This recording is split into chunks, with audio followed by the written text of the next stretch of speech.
ठीक आहे। चंद्रपूर जिल्ह्यातील ब्रह्मपुरी तालुक्यातील ब्रह्मपुरी वन विभाग अंतर्गत तडोदी वनपरिक्षेत्र अंतर्गत येणारा लोहार डोंगरी लोहखान प्रकल्प जो ताडोबा अंधारी व्याघ्र प्रकल्पाच्या पूर्वे उत्तरेकडील महत्त्वाच्या वाघांच्या भ्रमण मार्गामध्ये जे प्रस्तावित आहे त्याच्यामुळे वाघांचा कॉरिडॉर तर नष्ट होणार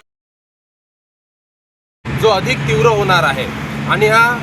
ठिकाणी प्रकल्प होऊ नये त्याची वन्यजीव विषयक परवानगी नाकारावी म्हणून यासाठी आज 5 मार्चपासून अन्नत्याग सत्याग्रह आंदोलन सुरू झालेलं आहे। सोबतच चंद्रपूर जिल्ह्यातला वाढता वाघमानव संघर्ष हा कमी करण्याच्या अनुषंगाने वन विभागाच्या आणि शासन पातळीवर ज्या प्रलंबित मागण्या आहेत अशा 16 मागण्यांना घेऊन सुद्धा हे आंदोलन करण्यात येत आहे।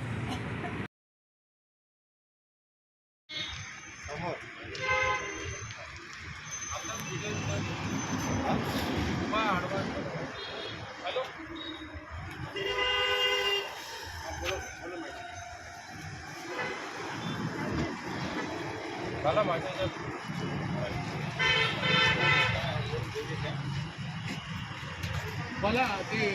डेकोरेशन राहिलेलं पुढच्या पण सांगून दे, तुमच्या ऑफिसमधल्या